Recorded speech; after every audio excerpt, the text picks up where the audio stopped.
Alrighty, well, a very, very, very happy Tuesday, and welcome to the throw-in here on the TNC Sports Talk YouTube channel. My name is Justin. I'll be taking you guys up for the next 2 hours up until noon, back on our regular morning program here.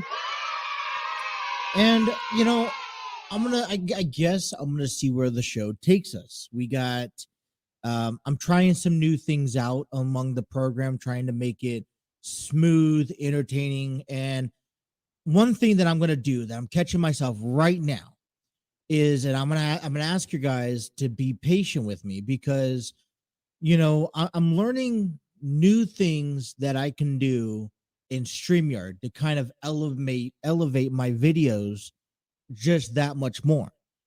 And usually it's a process. And I you know, one thing I don't want to do is get flagged. You know, so I try not to air videos that, you know, are not mine. I will, you know, like to give credit where credit's due when it comes down to getting and collecting audio. You know, we've been using audio for quite some time on the program. So let me make sure all my gits and gazmos are correct. So, you know, I have audio, you know, clips for you guys, and I have usually a background overlay for that. So, but you know, listen, I'm learning new things, and I'm excited to share some of those new things with you guys, something that's kind of new, and hopefully it can become a trend. And what it's doing is it's allowing me to use more of different parts that I have, you know, have subscribed to. You know, I want to use every ounce of StreamYard, from not just the recording and putting up a program, from using its benefit, you know, from streaming devices to scheduling to using the presentations. You can share the screen. I could share a video. I could share a camera. If I think that's more prescription, another subscription. I could also share slides and presentations. So I'm kind of working on some new things. So I ask you guys to kind of bear with me. But we have a couple of things going out today. Now, yesterday, I'll tell you, yesterday was very nice outside. And I'm kind of kicking myself because it was a lost opportunity. You know, I was looking through the weather for the next remainder of the week. And you know, it's supposed to be kind of in the mild mid-50s today. This is partly cloudy. Later on tonight, we're supposed to get some showers late into the evening, early into it. Kind of rolls into a little bit of the morning. Morning supposed to, you know, supposed to be on tomorrow, like in the mid-50s again. And then potential rain for Thursday. The way that I see it here is projected for the afternoon with the mid-60s. Heading into Friday and Saturday. So it doesn't look like, you know, my oldest is going to have any softball practice, but we'll see. And hopefully at least, you know, if it's at the same park. And I haven't even checked those emails. And talking about that, they just, yeah, it looks like they canceled the practice.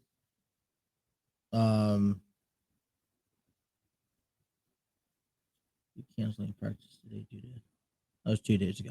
So hopefully they'll have practice. I'll find out closer to the time. But so, you know, yesterday was very nice outside. I think it was in like the mid 60s. It was a little breezy, and I didn't get a chance. You know, I was thinking about it. Maybe I should have picked up the girls and took the oldest to some batting practice. At least get her comfortable, and I missed the opportunity. I kind of kicking myself in the rear end for that, but yesterday was all right. Got off the show, put up the show on display on audio platforms so you guys could listen to yesterday's program. Also got a chance to kind of relax. Went out for a bit, came home, turned on, watched a little bit of Star Wars, turned on Monday Night Raw, played a few matches on the WWE 2K23 video game that I have on the PS4, and that was kind of it. So I think let's where do we start off with? Because we got a lot of news. Let's get to the breaking news, right? Let me see if I have that. No, I don't. All right, so let's get to let's start off with this. What do you guys want to talk about? What are your guys' thoughts on Monday Night Raw? What was it good? Was it bad? Did you guys enjoy it? Was it lackluster? Did it move the sticks and the chains closer to WrestleMania 39, which is now 11 days away? WrestleMania 39, night 1, 11 days away before we kicked off in Hollywood. And so, I am curious. What are your thoughts? Are you guys pleased about Raw? Or were you guys disappointed? We had another announcement made. Breaking news coming out of Monday Night Raw last night, which it's not really breaking news because we saw this kind of coming, right? Was Sami Zayn and Kevin Owens finally getting their WrestleMania match against the Usos at WrestleMania for the Undisputed WWE Championship. So let's go ahead and break that down. Okay. So this is what we're getting at WrestleMania and I guess we could have predicted that this was going to happen, dated back to the Royal Rumble back in January. Now, I shared my thoughts with maybe how all of this should have went down on Friday and how they could have extended this out until tonight, and they should have also maybe extended it out to until tonight, last night, and even until Friday night. So for me, I have to understand that we're moving forward. So we're moving forward. We're going to get this match. Monday Night Raw kicked off with the Usos. And I think for me, when it comes down to the understanding of how I thought Raw went last night, and I'm just collecting my thoughts here, so pardon me. But the way that I felt Raw was displayed last night was a very similar version to the way Raw was presented, SmackDown was presented back on Friday. You kick things off with the Bloodline, Sami Zayn, and Kevin Owens, and Cody Rhodes, and then you go on and finish with the Bloodline, Sami Zayn, Kevin Owens, and Cody Rhodes. Monday Night Raw was very similar to that process. So in hour number 1, we're going to be talking heavily about the Bloodline and Cody Rhodes and Roman Reigns in this segment. So let's kick things off with what happened at the beginning of the program. We had Kevin Owens and Sami Zayn come out saying that, listen, we should have put our past to the past a long time ago. And now, we're finally getting our heads out of our asses. And now we want to take down the Bloodline together. And I'm like, okay, that makes sense. We have to move on. I'm obviously not getting what I want or what I prefer. So we have to move on. And so by moving on, we sit here and we get to see Kevin Owens and Sami Zayn reunite, hug it out. So the thing is, the Usos come out and quickly. We know where this is leading down to, right? This is leading down to WrestleMania. This is leading down to a match at WrestleMania, which we're all in favor for. So Kevin Owens tells the Usos basically, hey, there's only one way to settle this. All right, the Usos claiming that they're brothers by blood, and that Sami and Kevin are not so-called brothers, and and whatnot. So then Kevin Owens says, hey, listen, there's one way to settle this, and this is there's only one stage we could settle this at, and that's going to be at WrestleMania, in a week. Jimmy says, no, you don't get to become brothers for 3 minutes and then declare yourself worthy enough for tag team opportunity. And then Jay steps back in and says, why not? This is the chance that the Bloodline gets to have to really put it into Sami Zayn and Kevin Owens. So I don't know if Jay Uso sat there and shot themselves in the foot or whatnot. And we have some audio for you guys, and I want to go ahead and share it with you guys. So this is how that how that action ended up playing out. Just seeing you two out here staring at that WrestleMania sign like something gonna happen at WrestleMania. Ain't nothing gonna happen at WrestleMania, Uso. Nothing. All right, guys, you know what? Let's get to the chase, because we all know. We all know where this is going. You know exactly what we were thinking when we looked at that sign. And by the sound of it, all these people are thinking the exact same thing. Yeah. Well, we've been thinking about it since there's only one January. way we can settle this. And there's only one place to do it. The grandest stage of them all. Jimmy, you and your brother against me and my brother for the Undisputed Tag Team Championship at WrestleMania. I'm liking it. Got themselves a great fan reaction. And to a valid point where I think that it's fair to say, okay, I think it's fair to say that Sami Zayn, and after his Elimination Chamber crowd reaction had a little bit of heat, come when, post Elimination Chamber, it's kind of died down a little bit. So great fan reaction, and Kevin Owens is not putting up with it. He was like, hey, let's have a match. This might be our one shot to put this Sami Zayn and Kevin Owens problem in the dirt. Okay. Valid point. So yeah, brother versus brother at WrestleMania, we accept. All right. So Jimmy is declining. Matter of fact, we ain't gotta wait till Mania. We'll see you right now. Here we go! It's about to all kick off on Monday Night Raw. Challenge issued, challenge accepted, and fists are. All right, I'm gonna leave it at there. Just because, that is where they should start fighting and breaking out and all that stuff, and end up Kevin Owens and Sami Zayn ended up forcing the Usos to retreat. So we're gonna get this match at WrestleMania now, and it was kind of interesting how this kind of went down. So Jimmy, on one hand, is saying, no, the Usos don't, Sami and Kevin don't deserve a match at WrestleMania. And then you have Jay, on the other hand, saying that this is the only opportunity and the perfect opportunity for the Usos to handle this problem that's been lurking for months.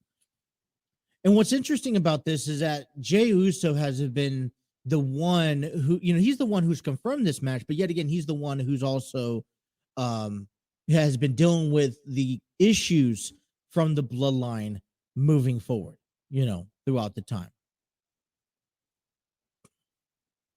So Monday Night Raw was filled with Kevin Owens, Sami Zayn, and Cody Rhodes and the Bloodline. And one of the big questions that we're going to dive into here in this hour is going to be, I think, the concerns with the Bloodline, because they had a few segments which I liked so much about that. The few segments, they had a couple. Roman talked with Jay. Roman kept Solo sending the Usos off, and maybe how WWE ended Monday Night Raw was a little bit stale, although the hype is still involved. So the question is that, listen, and we'll talk about this, like I said, heavily in this first hour, is the Bloodline and their upcoming, roles heading into WrestleMania. And I get, it is going to be a valid question, valid, I think statements. I want to hear from you guys and what you guys believe in. But is the Bloodline in a good position? Is the Bloodline good? I mean, you have a family that on the outside, on the cover of the book, it looks like they are solid. But at the same time, when you start flipping through the pages, you notice some pages are missing or torn or written in, and makes kind of makes you wonder and makes you question. So we'll get to more of that here this morning. Like I said, heavily hour number one, we'll talk about Monday Night Raw, talk to you guys about the Bloodline, Cody Rhodes, Sami Zayn, Kevin Owens, all that good stuff. Maybe how I thought Raw kind of went. That's kind of going to be heavy on our show today. We'll give you highlights of the Major League Baseball. Cincinnati Reds shut out the Angels yesterday. 10-0. Nick Lodolo goes 6 innings. Wow, picking up his 4th win of the season, or of spring training, which is gonna, kind of one of his last starts. I think he'll get one more outing prior to that. We'll talk about some NIT as the Final 8 begins today. College basketball, Cincinnati gets ready to take on Marshall as Kentucky takes on Eastern Kentucky. We'll also get you ready. Hey, World Baseball Classics championship game is tonight, Japan and United States. And we'll also get you guys ready for NXT. So a couple of different stories we're going to linger around today. I want to give you thanks. I thank everyone who's watching us live on YouTube.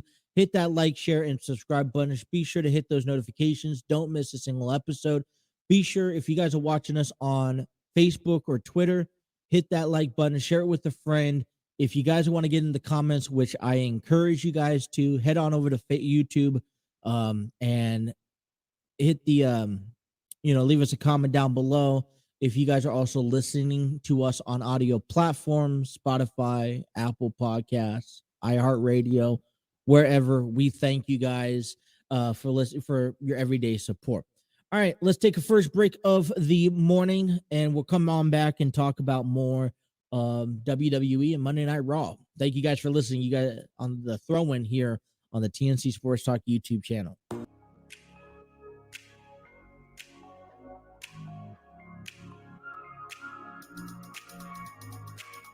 Alrighty, 10:22 here on the program.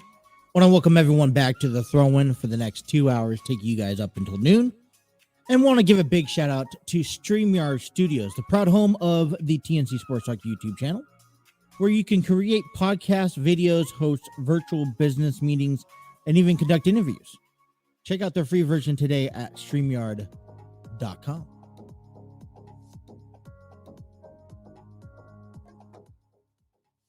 So we expected or anticipated heavily on Kevin Owens and Sami Zayn to team up to face on the Usos at WrestleMania. And we're finally getting that. And, that this is, it's exciting. So let me first start off by asking you this. Okay. We're going to see Kevin Owens and Sami Zayn team up. Did you guys were you guys did this expectation live up to its promise? Are you guys excited or thrilled about this tag team match? Are you? I mean, it's one thing. We could have sat here and we're sitting here talking about the rumors of the Usos taking on Sami and Kevin, and it became more realistic. Dated back to the Royal Rumble when this all started. Not when this all started, but dated back to Survivor Series last year where this all started, into the Royal Rumble where Sami Zayn then backstabbed the tribal chief. And then you saw Sami and Roman do battle at Elimination Chamber. And then you started seeing, all right, we're going to get, Sami trying to team up with Kevin. And like I said, I explained to you yesterday how I felt heading into the storyline moving forward. And I think a little bit too much happened last Friday. And then I think that, hey, do you want a wrestling match? We need a match. I'm giving it maybe a C+ at best. I'm a little maybe, and I don't know where it lies. Maybe because I already knew since January, or maybe the build up to it didn't live up to the expectations. I think I would have given this maybe even a solid A- if they waited it out, because we knew this match was going to happen. You didn't need to book it until the very end, because there's no one else going after the tag team titles. It was so predictable. And I think I would have liked to see them kind of milk the segment time a little bit more. I would have had Sami and Jay go one-on-one, and then the Usos dismantle Kevin Owens, Sami Zayn last night, to where maybe then Kevin Owens finally shows up. He's nowhere to be found. He hasn't been heard of. Sami Zayn is lingering, because he's finally sinking in what Kevin Owens is trying to say to him. And so for me, and the harsh reality is that it didn't live up to my, to the expectations that I had heading into WrestleMania. I believe last night we should have saw Kevin Owens come out to save Sami Zayn once and for all.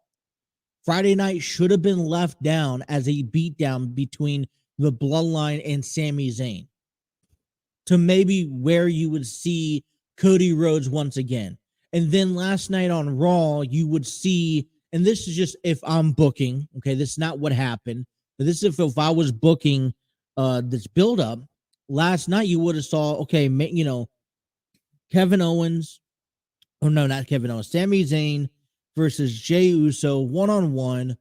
All right. And then you see, Kevin Owens, Sami Zayn throughout the night in the locker room trying to figure out, what's going on. You see Sami Zayn, get interviewed and he looks distraught, and then come down to this match, the Bloodline takes over and Kevin Owens comes out and saves him. For me, that's the storyline, because then you could announce this match maybe on SmackDown. You could even announce the match next week on Raw. But we got what we got, and I'm giving it a solid C+. For how it ended, or how this segment, or this buildup is finally ending. I think we had to go into WrestleMania to really determine if the payoff was worth it. I will say the crowd was behind it. It was a lot better reaction than last Friday, to be honest. So I'm pleased. But to me, there also seems to be a crack in the shield still. And it seems to me that it's growing. And I think before I get to the crack in the shield, I have to get to last night's segment between Cody Rhodes and Roman Reigns, where they finish off things on Raw, and things get interesting based off of what Cody Rhodes says. So let's kind of break this down bit by bit. I want to say one thing on this is I think this promo between Roman and Cody. And you'll listen to it, especially on Cody's end and how he's directing Roman Reigns. And he's like, listen, cut to the crap. I'm not talking to Paul Heyman. I'm not talking to Sami or to Solo Sikoa. I'm talking to you. So one thing I want to emphasize here is that as we listen to this thing, I think that this promo has gotten better over time. So let's listen in. To be, he's like our fathers. He's a professional wrestler. What we used to be, you see, I'm a fighter, which in turn has allowed me to be the megastar around here. And you come in here and you say all these things that you're gonna do when we know you're not gonna do them, because look at your track record. Let's look at it. You didn't want to do the Stardust thing, so what happened? You ran away. Okay. And what happened? You ran away, you started a company and a promotion that you couldn't get over in. Take a shot. And then you ran away. You're not cut out for this. You keep talking about finishing the story. April 2nd, I'm going to finish the story. No, you're not. April 2nd is just a moment. It's an opportunity. It's like a lotto ticket for you. Your real moment is on April 3rd. Because when you wake up, you're going to have to look in the mirror. And then you're going to have to confront that adversity again. Not like you used to. Because when you look in the mirror, I want you to make a choice. And I want that choice to be something that your dad could be proud of. Otherwise, you're just going to do what you always do and run like a little. Okay. Okay. All right, Cody, your turn. Run away. So for those out here, these little nightmares, if you've got the weight belt, if you're somebody who likes the undesirable to undeniable tale, you have to know that what Roman's saying right now is true. You're calling me what our fathers were, a wrestler? Man, I tried. I started here at 20 years old. WWE, born and bred. I wanted to be a superstar. Sometimes I still want to be a superstar, but maybe that's the truth. Maybe inside I am. Just a runaway, violent, like the taste of blood in my mouth, professional wrestler. Okay. I'm hearing and you. I'll tell you what, and we'll make it clear right here and right now. Nobody needs to bring up my father one more time, because if I hear it again, I'm absolutely going to vomit. He's not coming to this ring to hit a bionic elbow. My brother works elsewhere. The only thing that you're going to see at WrestleMania is me. Okay. And you want to talk about family? You want to talk about family? Here, I'll bring up someone you don't know. My mean-ass Cuban mother, who in this moment, you know what she would tell me? She would say, knock that boy out. Yes. And while he's laying there, hit him again for good measure. Okay. So, I want to just re-emphasize that this was a great promo that was made. And there were some things I was left out of that. So let me go back to emphasizing, you guys. I want to keep on emphasizing. And this is where I'm trying to get at. Cody Rhodes last night mentioned things in the promo that, for one, he mentioned how he questioned the Bloodline's fraction after WrestleMania, which then kind of brings me up to this. First of all, great promo. Loved it. One of the better promos that I've heard from Cody Rhodes, because it didn't have to do about a dream. It doesn't have to do about that he needs to win. It has to do confronting Roman Reigns, saying, hey, listen, all right, enough's enough. Leave families out of this. This is between you and I. I won the Royal Rumble. I'm eager to win the title. I'm eager to make a name for myself, not just for myself, but for the people who have doubts. Okay. And guess what? I got to face you. And if I got to face you, I got to face you. You need to put everything else, because listen, as much as you want to bring up, Dusty Rhodes, he's gone. He ain't coming back out. He ain't going to get a part of this match. You ain't going to see, Dustin Rhodes a part of this match. Cody Rhodes needs to win this match for himself come WrestleMania. He needs to be able to prove, because he has not been able to prove. Roman Reigns says some valid things. He has helped created a company that where he wasn't even all that successful in. He, didn't want to pursue the Stardust, persona, because when you look at it, you compare Stardust to Goldust, and Stardust wasn't going to be anything big, out of name talent wise. And he knew he had much more. So yes, he had to go out there and succeed. And, let me throw this to everyone out here that are listening. Cody Rhodes is one of many athletes that have had to leave WWE, go make a name for themselves out there, which I believe is 10 times harder than to come back and say, hey, I made it to the top. Now you look at me like I'm number one. All right. Matt Cardona is living that example. Mickey James is living that example. Okay. We see all the time,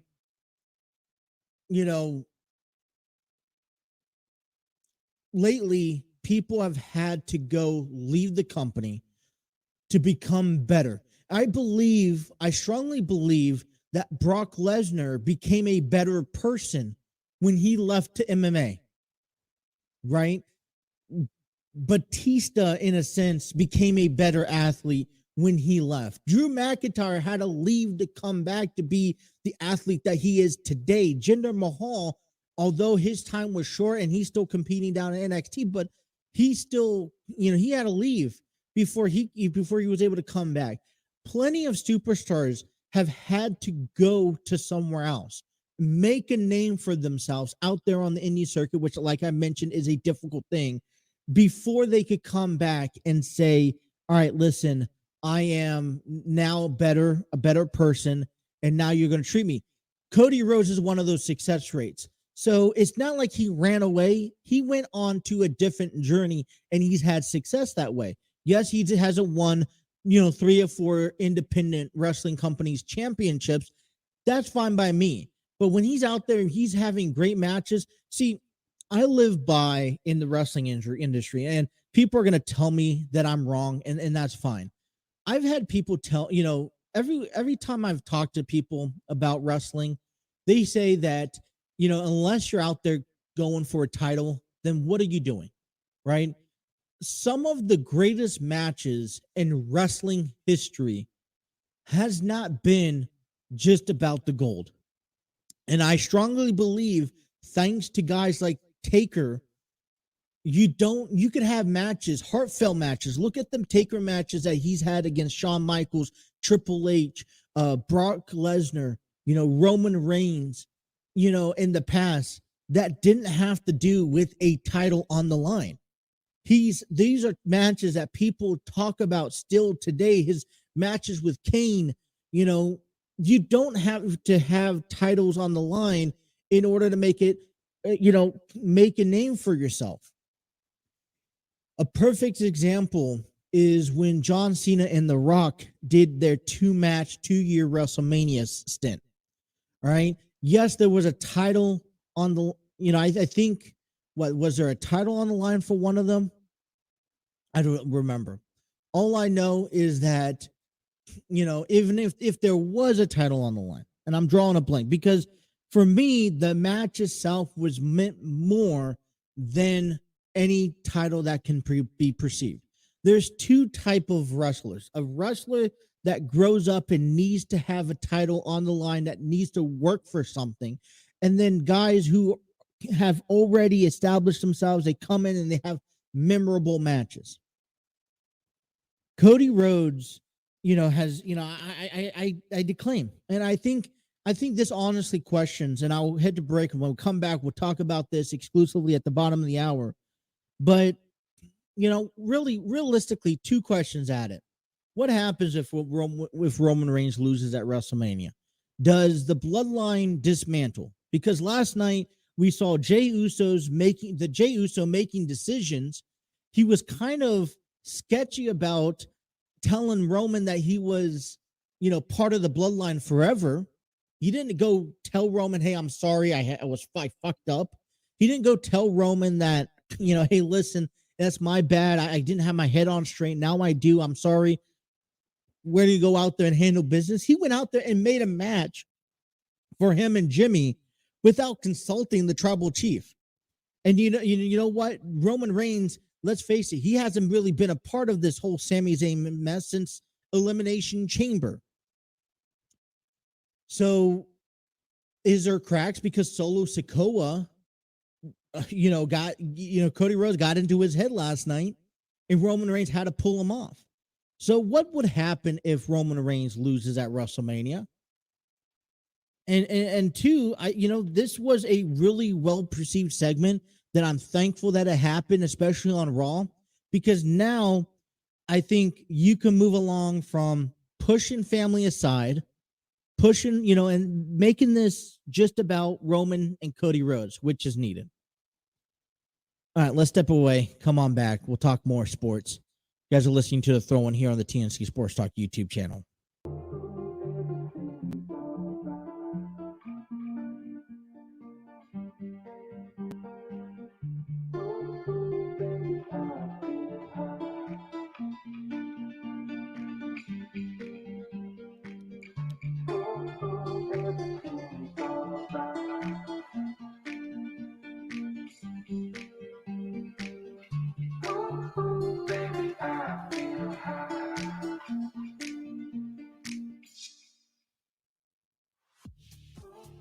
Already 10:44 on a Tuesday morning. Pretty cold out there.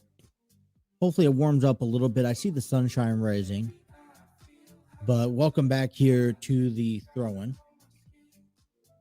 And, listen, there are certain subjects where I get really heated. And so I want to apologize if it maybe comes across that I'm getting heated in this last segment.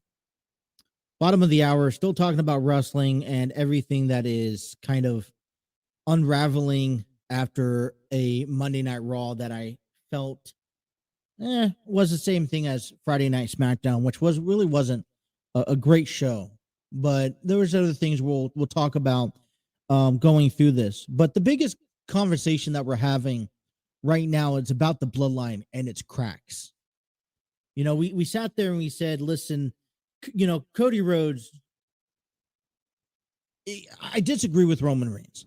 If Cody Rhodes had to go out, I really feel like, WWE had this idea that Stardust would have worked out. And like I said, compare Goldust's career as the character, Dustin Rhodes' career as the Goldust. Compare that and see, this was going to be a very similar issue. And I feel that there was plenty of wrestlers, especially a decade ago, that had to go out, make a name for themselves in order to come back to the WWE and be like, all right, listen, this is what I'm able to accomplish. This is how I improved myself. I mean, wasn't Drew McIntyre was one who was this enigma from, this chosen one from Vince McMahon. Didn't work out, had to leave, came back, worked his way up from NXT, and he's now something completely different. He may not be the protege that everyone expected him to be, or at least that Vince McMahon expected him to be, but he's won some titles. Jinder Mahal, same way. AJ Styles made a name before coming here. Matter of fact, he started off with the WWE, left, made a name for himself in Impact Wrestling, and then came back here. Listen, Samoa Joe is added onto that list. And you think of guys like Matt Cardona, who's really established himself somewhere else, made a name for him somewhere else. Mickie James made a name for herself somewhere else. I'm trying to think of others. I mean, Jon Moxley was already a name before leaving. Bryan Danielson already a name before leaving.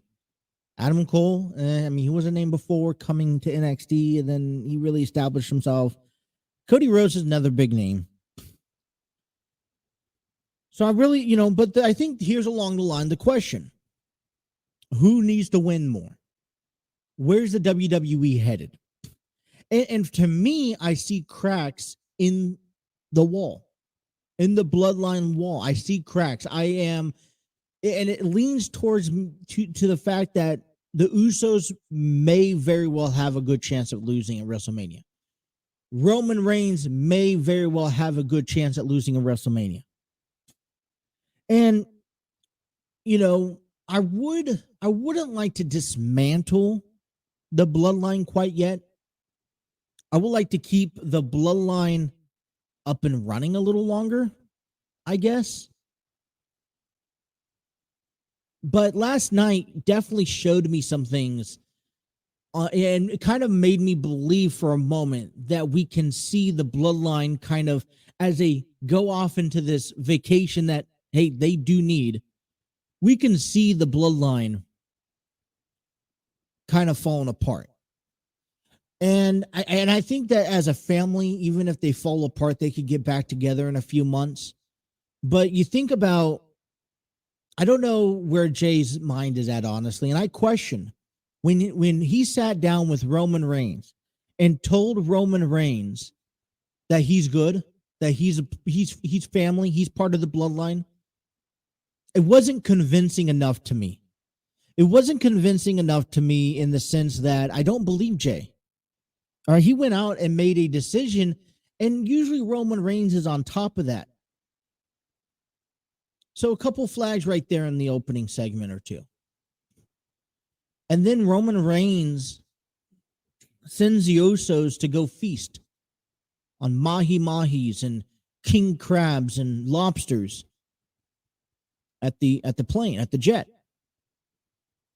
And I guess maybe that was a missed opportunity that WWE didn't take advantage of, because I really felt that that Kevin Owens and Sami Zayn could have maybe found the way to the ring, taken out Roman Reigns or Solo Sikoa.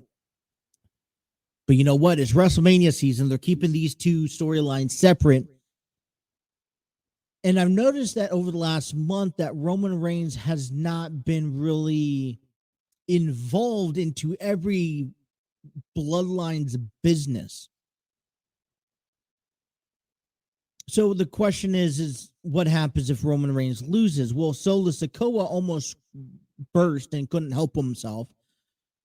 There's talks and chatters around, the social media about, all right, we're going to have a 6-man tag match at Backlash. And I could see that happening, but I slowly start seeing that maybe Jay is still up in the air. And I really think that we start seeing if this is to dismantle, because I truly believe that if Roman Reigns loses, we start seeing we're seeing the downfall, but we're going to see an explosion among the bloodline. What I would like to see is Jey Uso says, you know what, listen, I'm family, but this isn't working. It's all about Roman Reigns, and it's not about Roman Reigns. It's about the entire family. So you know what? Roman Reigns takes a hiatus. Jey Uso, Jimmy Uso, I say go take a vacation with him, because then they could pause this story, wait 6 months if they wanted to, and then revisit again heading into maybe Survivor Series or even the beginning of the year, where then they would recapture gold or whatever the storyline says. Come WrestleMania, even if both the Usos and Roman Reigns loses, it's not the end of the road. What eagers me in this question, or in this, fraction, is that Solo Sikoa does not have a WrestleMania match. And personally, I believe if it was up to me, you kind of keep Solo around, keeping the bloodline around, always telling the story still. I don't know, what would happen to Paul Heyman. He goes, Cody Rhodes made a couple of good things. He says after Roman Reigns loses at WrestleMania, the Usos are going to abandon him. And I could think that's a very good possibility. Then Solo Sikoa is going to go. Paul Heyman is going to stop representing the bloodline. He's going to become an advocate again.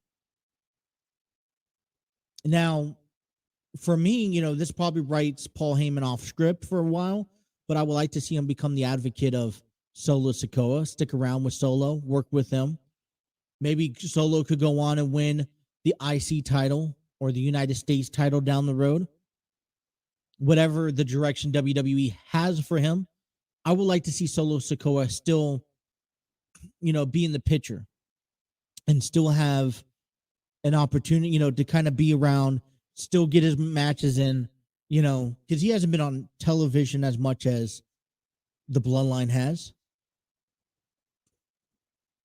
I'm calling it now. We're sitting here 11 days away from WrestleMania, and I'm going to call it now that the Bloodline loses their matches, loses their gold, because for one, it's a time for a change. And for two, if you're ever, what does it benefit if Cody Rhodes loses at WrestleMania?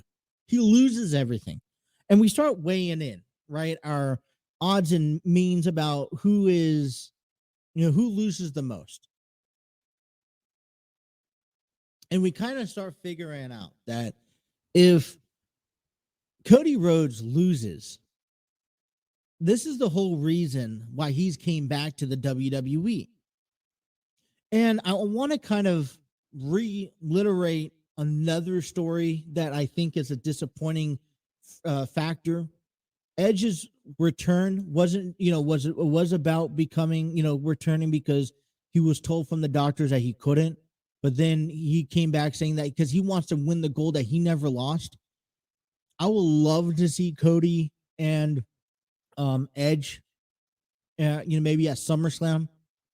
I don't know how much longer we will see Edge around. I say, listen, Hell in a Cell, maybe a TLC match where it ends his career, tables match, one last extreme match from him, to end his career. That's where I would like to go down, but I don't see a guy like maybe Cody Rhodes doing it. So, I don't know. Maybe this Hell in a Cell match could be Edge's last match against Finn Balor.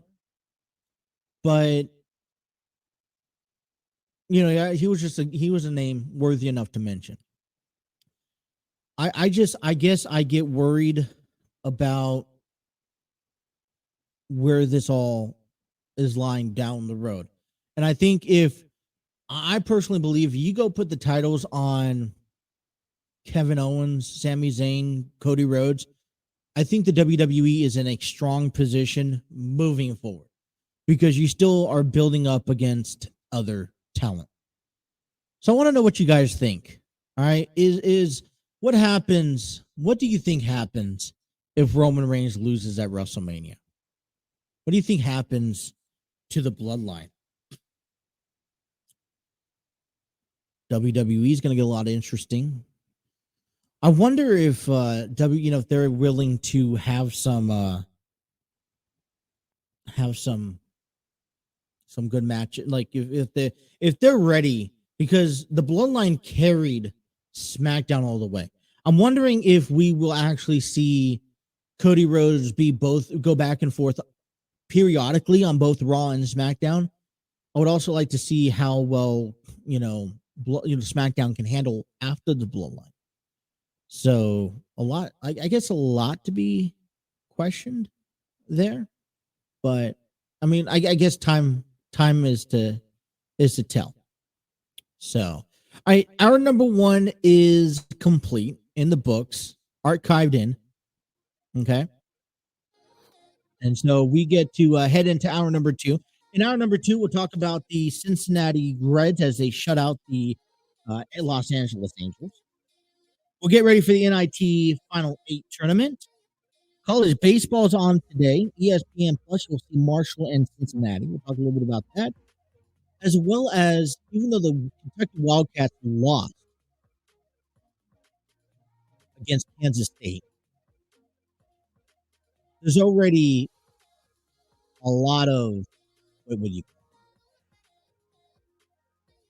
John Calipari is already being scolded on social media. And we'll kind of talk a little bit about that. I want to come back and still get you guys ready for NXT and talk a little bit about other things that happened on Monday Night Raw. Maybe visit, one of my questions was, there was matches that are exciting at WrestleMania, matches that aren't exciting at WrestleMania. Let me talk a little bit about that as we head into WrestleMania, just 11 days away. So hour number 1's complete. Coming back for hour number 2. This is Justin on the throw-in right here on the TNC Sports Talk YouTube channel.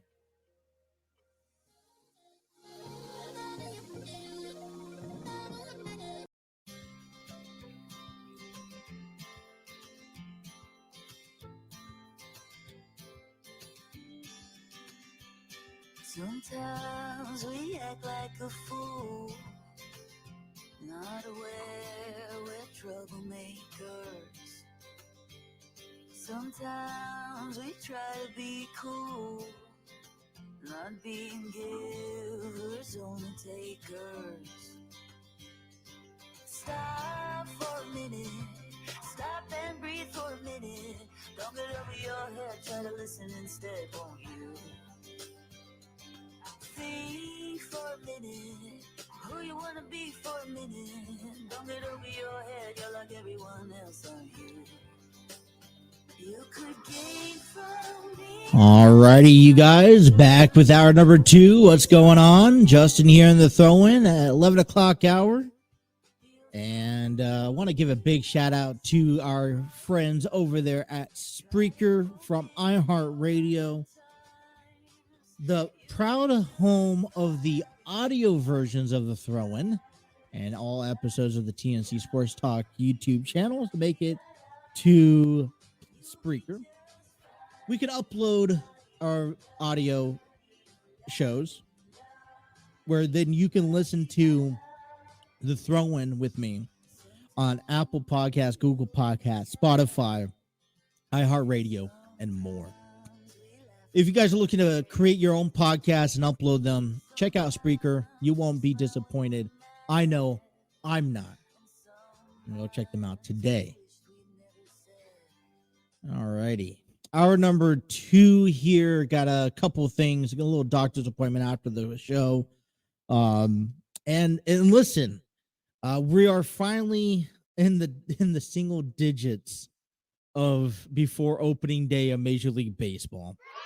9 days away between opening day. We're excited here and want to talk to you guys. We got a couple of things we're going on. We have, I've seen a lot. We share a lot among the like the projective roster. And we're getting closer and we're seeing another group of guys getting cut. Stuart, as of yesterday, Stuart Fairchild went down to AAA Louisville. And then both infielder Alejo Lopez and right-handed pitcher Silvino Bracho was reassigned to minor league camp. And then left-handed pitcher Daniel Norris was released, which came to a little bit of shock to me because I think one thing that the Reds lack of is left-handed pitchers. So I was kind of assuming that they would have kept Norris, but you know what? I mean, things don't work out. They only got 40 men on the roster, and the goal is to bring up a lot of the new guys at some point this year. So you might as well cut ways. And what's good is that you got about a week before the season starts to find a new team. Over the weekend, we saw Austin Romine get released from the Reds, which I was a little disappointed, but I kind of understood they were moving into the direction of Luke Mali.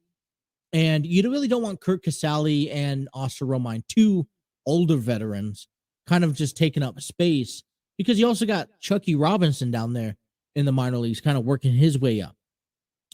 So we'll give you the projected starting lineup here a little bit in this hour as well. The Cincinnati Reds played Monday. They ended up losing. They ended up shutting out the Angels. Okay. Yesterday's action, 10-0, putting up 14 hits.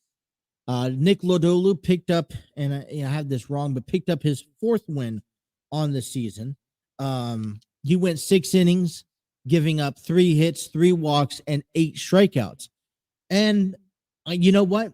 And what's exciting for me is that's exactly what you're looking for going into the opening series against Pittsburgh Pirates next week. And as far as I'm concerned, as far as I'm aware of, Nick Lodolo is scheduled to get the second game of the series on Saturday as Hunter Green gets opening day. But you want to see 5, 6, even 7 innings worth of work. And, as I mentioned yesterday, there's, Reds aren't the only team cutting players. So, you're starting to see, I think it's great motivation heading into the season. When you pick up some winnings and you have a good outing like Nick Lodolo, very excited. And we talked yesterday about the 4th and 5th spots of the rotation, how they need to be filled. So, very exciting time. Jonathan India went 3 for 4. And then we also saw, we'll see if I could post it up here. We will see. We'll try to get to you guys on a video. There we go. We'll get to you the audio of Will Myers' home run, which was for the win. Let me try. I'm gonna work on popping that up with you guys, and they got all these commercial breaks and whatnot. So, but it was a good win. Selseth is 1 for 1. His ERA drops down to 8.1.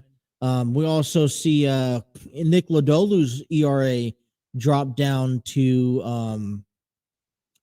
a 1.93, and I think that's going to be important for the Reds, especially as you're out of your starters, to keep their ERA down. Here's the home run given by Will Myers in yesterday's ball game. To the finals and almost was a Cinderella story, but Will Myers, terrific athlete. Sends this ball high and pretty deep to right center. That's got carry, and that is gone. He can rain down threes. He can launch home runs. 2-0 Reds.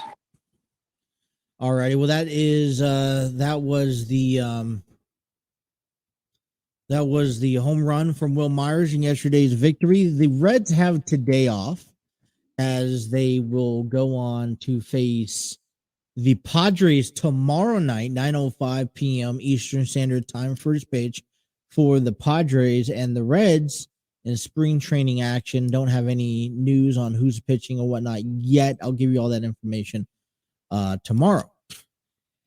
All right, take a look around around the world of sports here. What's going on? We're getting ready for World Baseball Classic as Japan and United States get ready to square off in the World Baseball Classic Championship tonight, 6:30 p.m.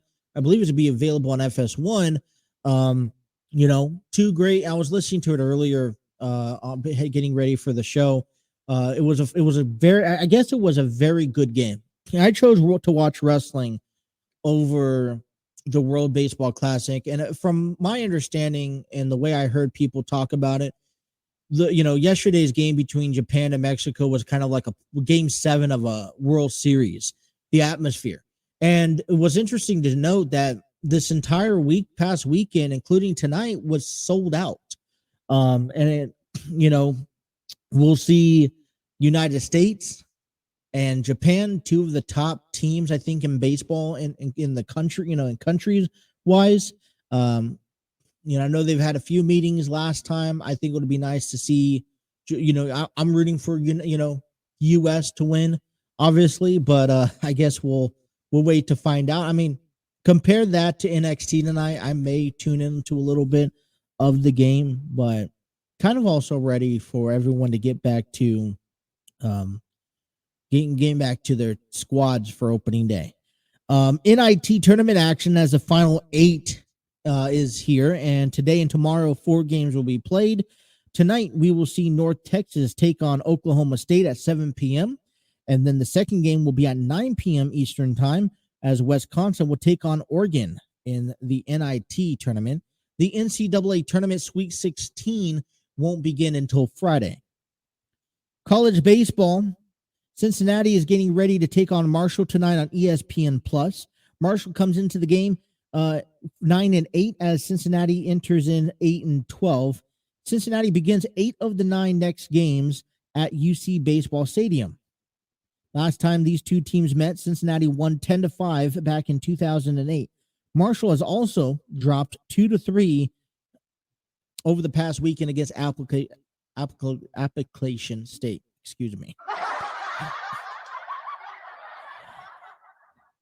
Other baseball games going on. 6:30 p.m. First pitch between Eastern Kentucky and Kentucky as well. Cincinnati is getting ready to take on Xavier tomorrow afternoon. First pitch at 3 p.m. at least scheduled for.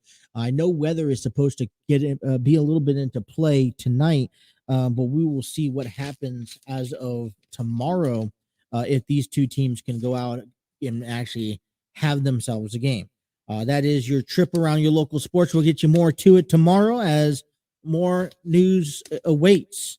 I was thinking about what I want to cover, and I'm thinking about covering this because for me, this is just, I think this is a little bit more short, but we will see Kentucky after losing, dropping 75-69 against Kansas State over the weekend. John Calipari and Kentucky Wildcats are getting scolded by social media after the loss. Listen, I have this article brought up, and I kind of want to share with you the article that I have given to me. This was an article on the 24/7 Sports website. It was written by Brad Crawford about 22 hours ago. You guys can check it out right now. But basically, they're kind of just scolding. He's kind of writing about John Calipari's expectations with Kentucky and how maybe how they went down, fell short to Kansas. It's been a while since they went in. A tweet came out back on March 19th after the game from Kyle Tucker. Cats have not made a second weekend of NCAA tournament since 2019, and obviously not a Final Four since 2015. Probably needs to be a spring and summer of soul searching for John Calipari in the program. Other ones from also, there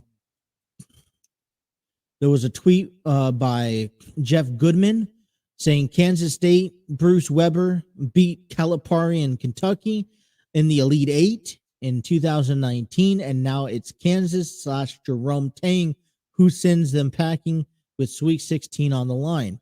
Marquez Noel, as Emil Masood and Keontae Johnson hit some huge threes down in the match, which is correct. And then he retweeted it out as well that 2021, 9 for 16 and did not make the NCAA tournament. 2022 lost in the first round at number 15 St. Peter's, and then this year losing in the second round to Kansas State to pick team picked in the team picked last in the Big 12. John, and it basically said John Calipari and Kentucky in the last that was a span over the last 3 years. We had Derek Terry came on, tweeted out Kansas State, Auburn, COVID, no tournament, St. Peter's, and Kansas State again. A terrible stretch of tournament play for Kentucky.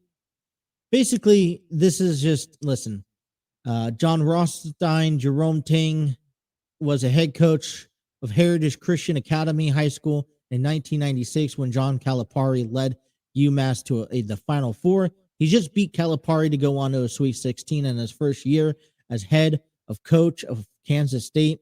And so, I mean, it just kind of piles in. And it just keeps on piling in.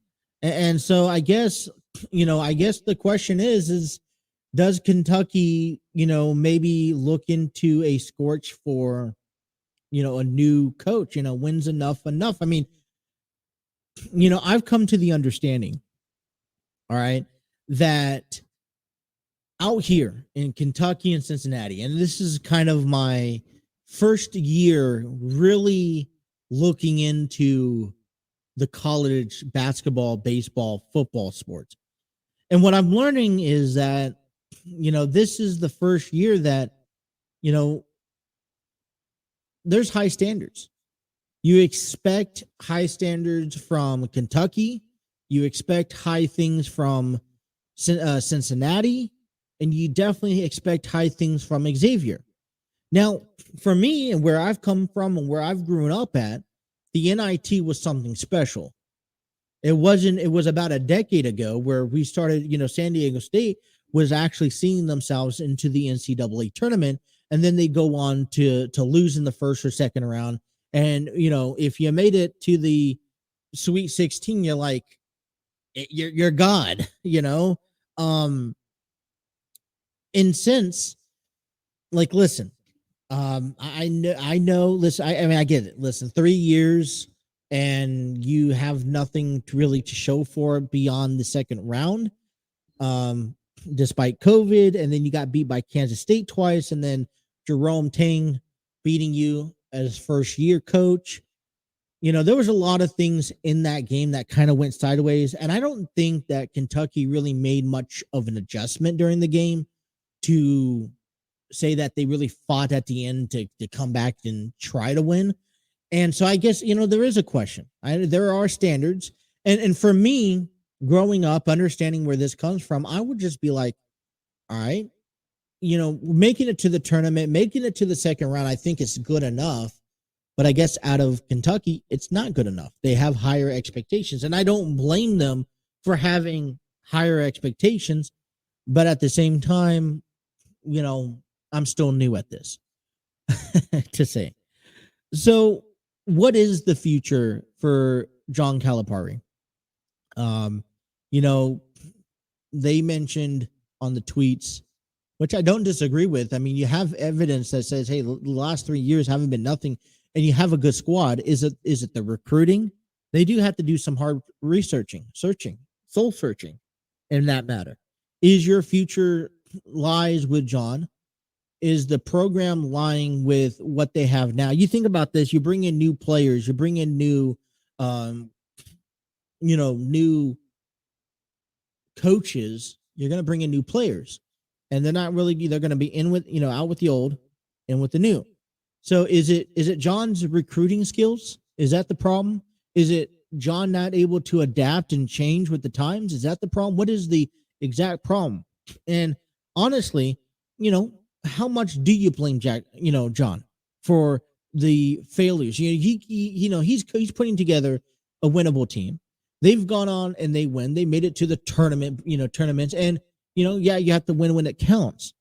But you're also going up 64 other teams. Now, maybe I sound like I'm defending John exclusively, but I don't know. I don't quite think so, to be honest. But what do you guys think? Is it time to call it quits for John Calipari, move on? But, and I guess in all retrospect, who else do you bring in that you're going to build confidence enough to sit here and say, all right, he's going to come in, I feel better than what we used to have, and therefore we're going to go on a win. And then what happens if that fails? So I guess that's, for me, that's my question to ask. Is it time to go on? If it's not time, what happens? I don't know. All right, let's take a break. And when we come back, let's get to you that projected starter lineup that I have in. You guys are listening to The Throw-In right here on the TNC Sports Talk YouTube channel.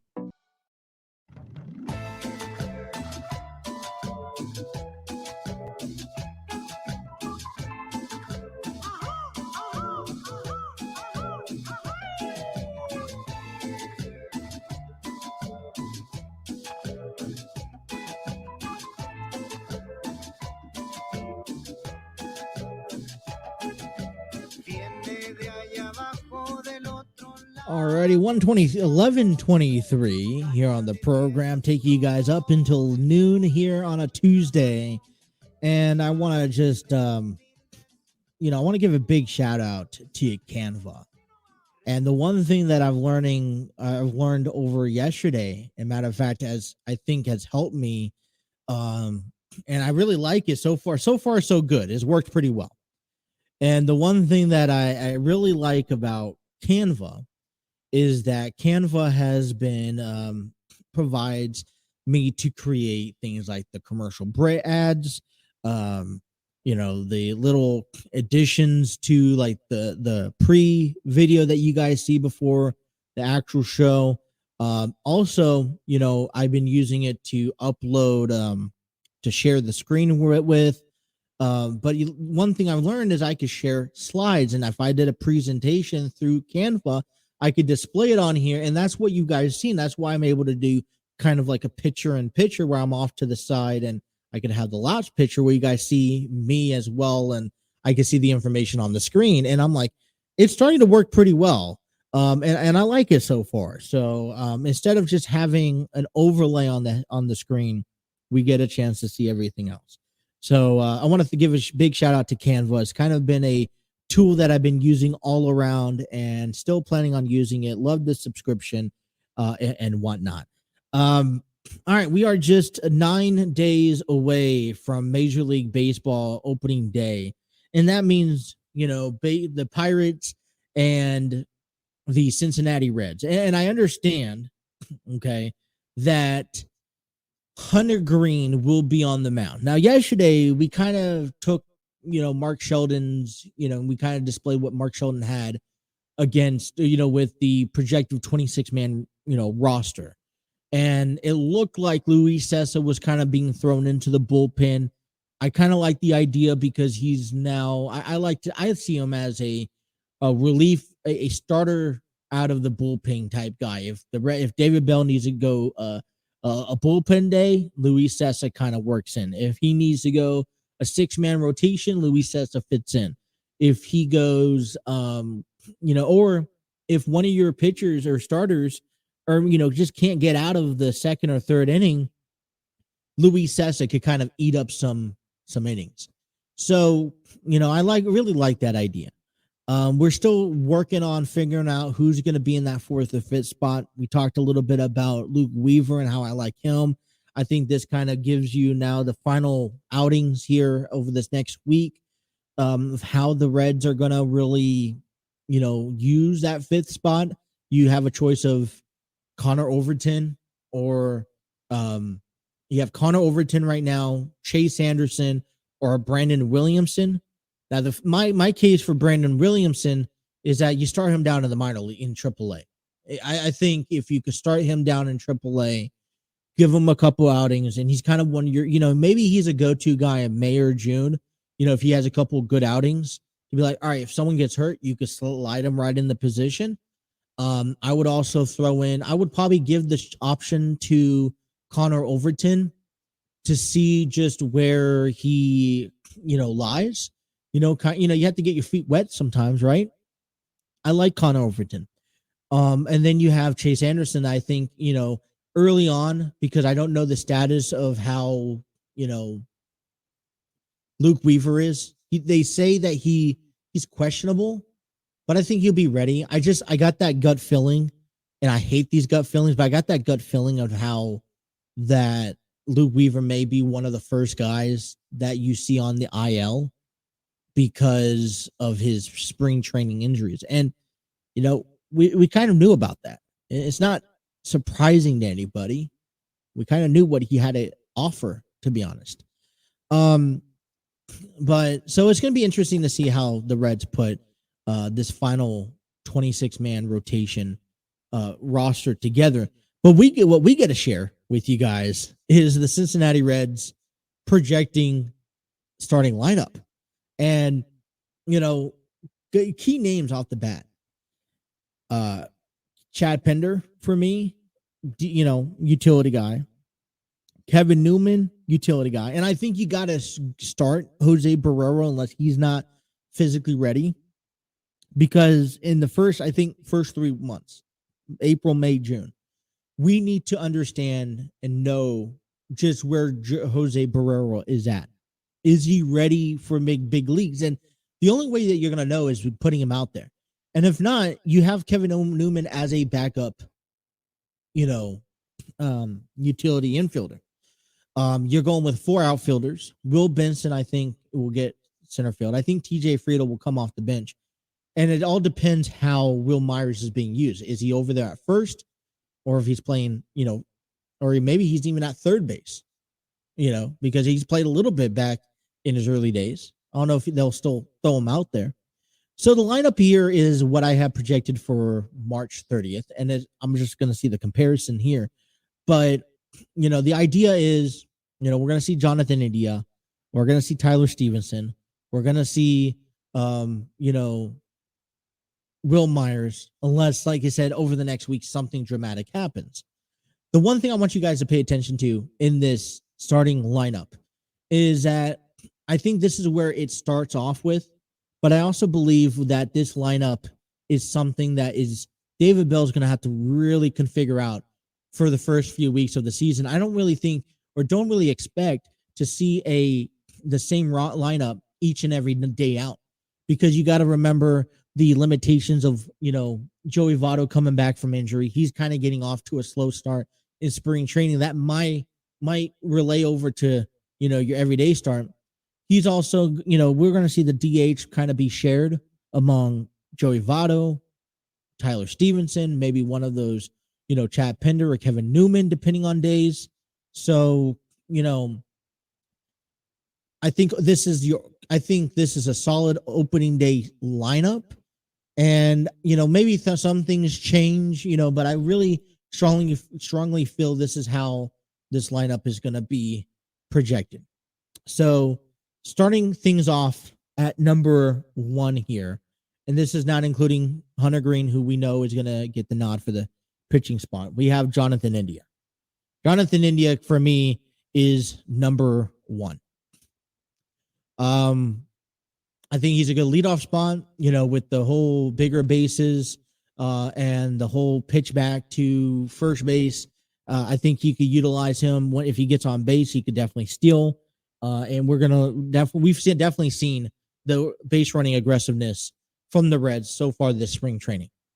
We will also coming in batting second, first base Joey Votto. I think he'll get the nod at first base. The reason why I say that is that you want him to feel. I think you want everyone to feel comfortable fitting in on this opening day, right? And I think Joey Votto will feel comfortable at first base. It's either that or he will switch with Tyler Stevenson as a designated hitter who I have batting third as a DH. I think this lineup is really to get everyone involved. And this is why I have Stevenson batting DH. Now, he could very well be catching come opening day, but that means you would have 2 catchers on that, on the bench. And I think your important key is to get Tyler Stevenson in every day. And 2, to really provide is to also protect him. And there's going to be times where he's going to have to, fill in at first base. And so I think you want to keep him as open as possible. Batting cleanup, I have for the Reds, it will be left fielder Jake Fraley. I think he's that everyday left fielder for the Reds. And he's also I think he could be a powerful guy when he needs to be. And when you wrap yourself around when you get guys like India, Stevenson, Fraley, and Myers on the mix, you're going to have some fun at bats. Batting number 5 will be right fielder, I think, Will Myers. Like I said, he's going to get that everyday right fielder spot. Now, the one thing that I have not put in consideration, which this would be huge, is the righty-lefty, because I don't know who's pitching for the Pirates quite yet, and I won't look into that next week. So this is right now week 1. We may revisit this next week. But I see Will Myers. Now, I also see Will Myers being a righty-lefty scenario compared to where he also plays. So if, TJ Friedel gets the right position because he bats lefty. And, if the left-handed pitcher's up or right-handed pitcher's up. So we'll see how they display this. But I have Will Myers kicking things off out there in right field. Batting number 6 is Spencer Steer. He'll be playing third base. Obviously, this is a role for him at third base. Now, you got Kevin Newman and you got, maybe Will Myers? That's pretty much it. So there's going to be a lot of emphasis of keeping Spear on, and anyone else is down there in the minors. I got Kurt Casale doing the catching, batting 7th. Now, I mentioned this. You kind of want a little bit of everything. I could have thrown in a Friedel in the mix. I could have thrown in a Newman in the mix. I could even throw in a Pinder in the mix. But I like Kurt Casale. I think what we should be looking for as Tyler kind of makes the transition is to see Casale and Mali. Obviously there's a reason why these two guys are up there, is to see them be more of an action play. They'll be taking turns along with Stevenson. We will also see. Coming in at batting number 8 is Jose Barrero. I kind of favored him a little bit in that 8 spot because I want him to get an opportunity and to get on base and to kind of, get a chance to advance before you get back to the top of the lineup again. So I got Jose Barrero, and then coming at 9th will be center fielder Will Benson. So what do you guys think? Is this a reasonable lineup for the Reds, or do you think that they need to address more? I like it, and I'm probably, I say about 90% confident in this lineup that I have for opening day. So that is my lineup that I have for opening day there. We're going to cut to a break, and we're going to jump down to the bottom half of the hour where we talk a little bit about NXT as we get closer to Stand and Deliver. And there is a new, the determination of crowning a new NXT Women's Championship while Roxanne Perez is out. Qualifying matches happen tonight, so we'll talk to you about that. Grayson Waller taking on Johnny Gargano as Grayson ambushed Johnny at his house last week. And we'll talk a little bit more about Monday Night Raw because other than the Bloodline, Judgment Day was pretty impactful. Still trying to get Rey Mysterio to say yes to a WrestleMania match. I say halt as we get into halt everything, you guys. Let's get to the Hall of Fame before you announce that match. And Cody Rhodes will be in action this Friday. But I guess one of my questions coming back from break is that not every match is entertaining. And there's a few matches that I could say, let's forget about it. So we'll talk a little bit about that coming back up right here. Bottom of the hour, bottom of the program coming up next. You guys are listening to The Throw-In here on the TNC Sports Talk YouTube channel.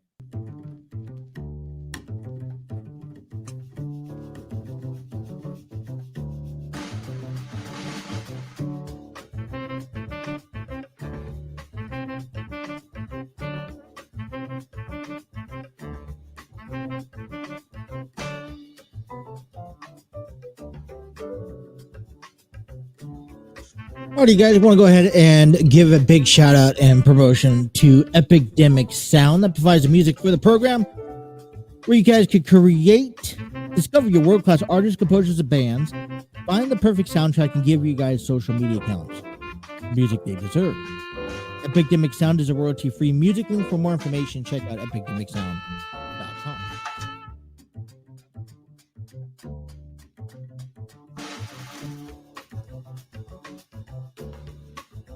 Alrighty, we got NXT tonight.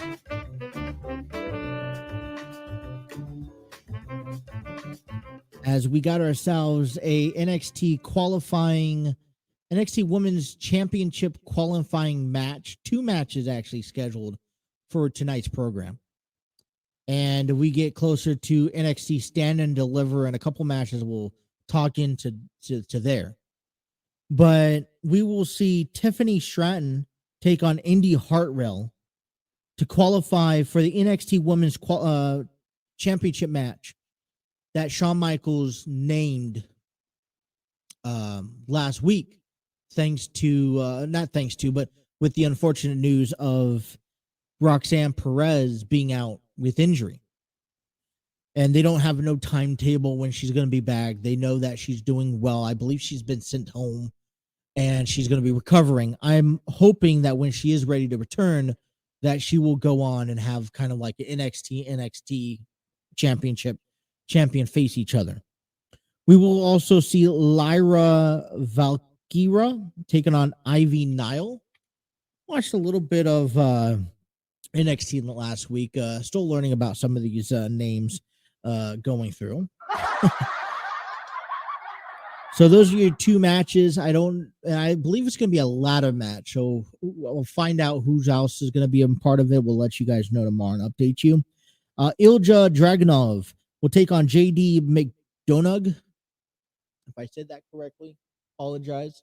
They're going to be facing each other tonight in a one-on-one match. We kind of been going back and forth. Kind of cut a promo last week, said it was clear.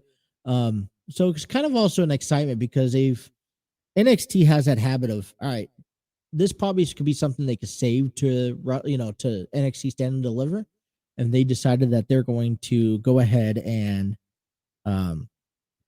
just push it along to a couple weeks prior. So you also have Grayson Waller ambushing Johnny Gargano last week at his home, which I think, we have a couple big matches heading into Stand and Deliver. That ladder match, I believe we will find something a lot more tonight with Wesley, as he was set to have an open challenge match last week, but then a lot of people came out wanting a crack as his title. No match ended up happening. We got to see Apollo Crews and we'll call him Commander Aziz because I forgot his name. But them 2 faced last week, so I'm hoping that they continue to Stand and Deliver, as well as Braun Breaker takes on who is Carmelo Hayes for the NXT Championship. A question coming out of NXT is Braun Breaker ready for the main roster? This is also the time, right? You think about it, WrestleMania season, the time where you kind of, what we've seen over the last few years with NXT, you kind of see NXT superstars finish off NXT and get brought up. I mean, I could very well see Braun Breaker, is it time for him to finally get brought up to the main roster? And I don't know where he would fit in, but yes, I think it's time for him to maybe get brought up to the main roster. I would honestly like to see him get brought up to a title position, but we'll see what happens heading into NXT Stand and Deliver. But that is NXT tonight on USA Network. So tune in. We have the World Baseball Classic tonight, USA versus Japan. First pitch is at 6:30 p.m. And that's going to be exciting to watch. But all right.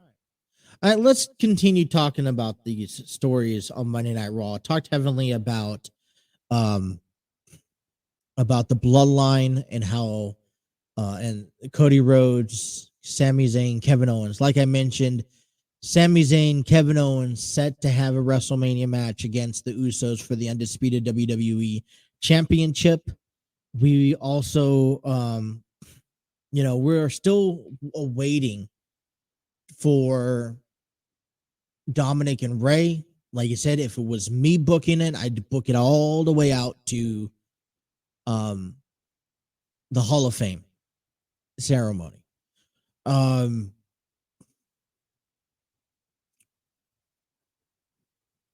the brawl has started with Bianca Belair and Asuka.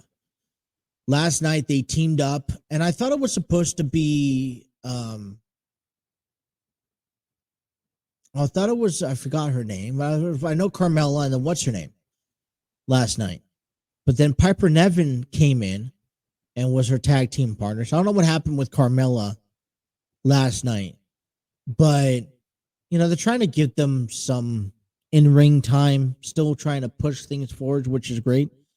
But Bianca, Asuka, you know, they barely made it out of that tag team match alive. And then Asuka didn't wait. She took out Bianca Belair.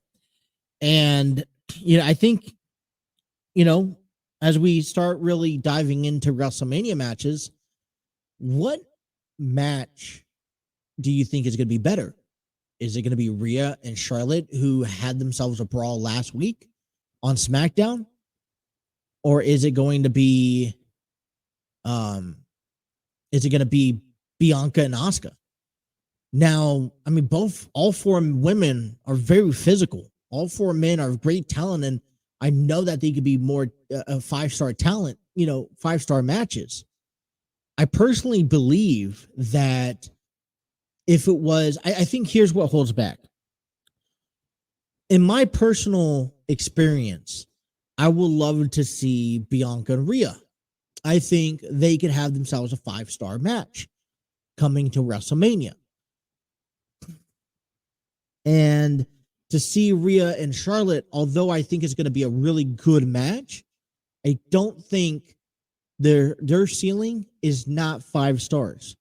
I personally believe that their ceiling is about maybe a 3.5 to a 4-star match, which then that's why the conversation has been, is this going to be main event of night 1? And this is why I would say no, because when you compare in projection, I'm throwing a 3.5-star match to a 4-star match with Charlotte and Rhea. Well, if I compare it to the Usos and Sami Zayn Kevin Owens match, I put that as a 4 to a 4.5. So I feel like announcing Rhea and Charlotte is going to hold back. And it's unfortunate because I think that for 2 years straight, Charlotte deserves to be in the main event. I think Asuka and Charlotte is a 4.5-star match, main event match night 1, hands down, no questions asked. But so I felt like they've kind of tied them up in a little string, because then you also get, if Rhea Ripley and Bianca Belair went at it, 5-star match, hands down, no questions asked. Rhea Ripley, it was going to, Bianca Belair, Asuka, I'm rating as a solid 4, if not 4.5. So, I mean, and someone on the other line is going to say, I disagree with you. But that's kind of where I rank the matches, those matches at right now. And I think it could have been a lot better if you didn't, if you went down that direction. So, as we still try to figure out what's going to be the main event of night 1, and we may not know until WrestleMania. I don't know. I just don't know if Rhea and Charlotte, because you need to end the show to give you motivation to watch the next night, right? You need the icing on the top it's the type of match to end night 1 that's kind of like, all right, this is the main event. It's going to top out all the other matches that was given, all the other storylines, all the other matches. This is not, that's the match in night 1. But yet again, it's enough to get you guys ready and thriving for more, energetic for night 2. Is Rhea Ripley and Charlotte Flair that type of match? And that's where I kind of, I don't agree with, which is then it's disappointing because Ronda and Charlotte had themselves a disappointing match last year. And Ronda was the 2022 Royal Rumble winner. And then we see the Royal Rumble winner for females. That'd be 2 years consecutively that these females are not, these Royal Rumble females are not getting idolized like they are supposed to, or they should be. So we still wait for Dominic and Rey. And like I said, I still want to wait till WrestleMania or till the Hall of Fame for that. We've been quiet with Bobby and Bray. A match. So let me ask you this. I'm going to get deeper into this later on this week, but I kind of want to just kind of maybe finish off the show talking about matches that we're excited to see for WrestleMania and matches that we're not excited to see at WrestleMania. There's a handful of matches that I'm not excited to see at WrestleMania. One of them is Brock Lesnar and Omos. And, I know that Corey Graves is trying so hard to kind of pump up this match. This is Giant versus Beast, right? But there's just really no emphasis. There's no intriguing matter or faction point. I don't think. Here's my take on this match real quick. I know we haven't talked a lot about it, and I haven't given it time of day to talk about it because it does not intrigue enough. But my take on this, Omos has to win. Omos has to win because he hasn't had really an impressive run ever since leaving AJ Styles. He had his match against Bobby Lashley last year at WrestleMania, and that was kind of it. And, MVP, and it looks like the WWE is trying to work pretty hard at bringing him up and making him this new giant, this new Braun Strowman, monster among men, Goliath guy. And it would do him injustice to see him lose to Brock Lesnar. And it would actually, I would almost say, I'm going to go out on a limb and say it would decredit his career and basically destroy his career to lose to a guy like Brock Lesnar. Because how else can he bounce back if he loses to a Brock Lesnar? Because if he loses to a Brock Lesnar, he's never going to be able to get better than Brock Lesnar. And Brock Lesnar is pretty high up there on the mountaintop. He's never going to be that same level of him if he doesn't beat him. Which means I kind of am more favored to Omos winning. On the other hand, what has this new role ever since Paul Heyman left Brock Lesnar and Brock Lesnar's been on his own? What kind of role? And, ever since we've actually understood that Brock Lesnar's kind of taken this new role in understanding his role as a, let's give back to the company standpoint. What does this do for Brock Lesnar? This is just another year. If you win, all right, you beat a guy. But if you lose, you're still on the downhill spiral and thinking, in the conversations, lurk up. Is Brock Lesnar done with the WWE? Is his time done with? Wouldn't you think that Brock Lesnar will finish out on top? Wouldn't you think that he'd be at one of the, kind of finish off his career on top? Personal opinion, I think he would. But, that all depends on Brock Lesnar. So if he loses, he continues kind of slumping down because he hasn't had any luck beating Roman Reigns.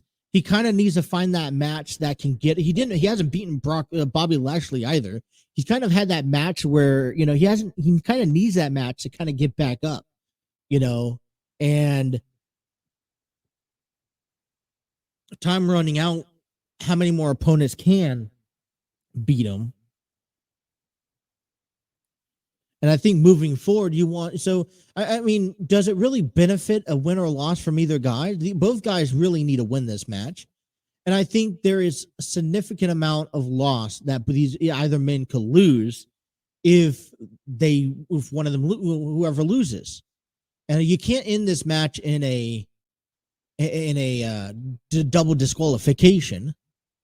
It has to be a clear winner. I'm assuming it has to be a clear winner.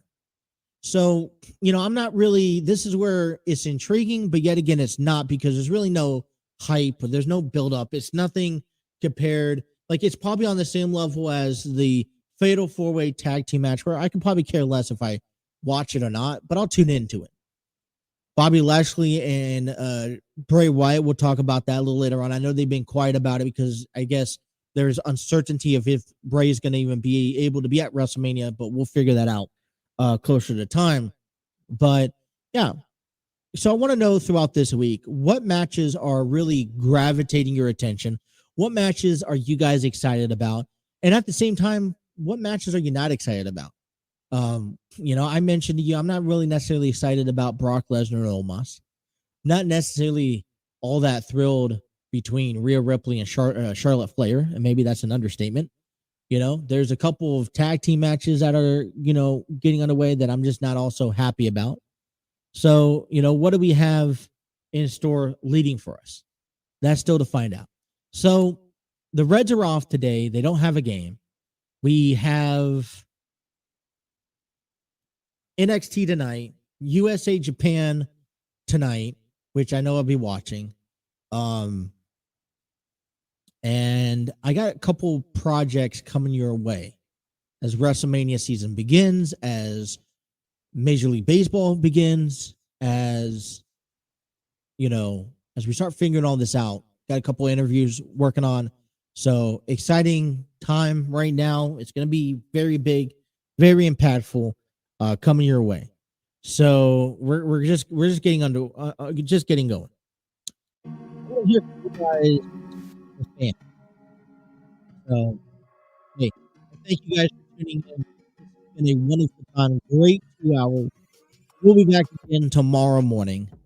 All right. Be sure to hit that like, share, and subscribe button. Let your friends know. And thank you guys for being adamant listeners. Without you, none of this is possible.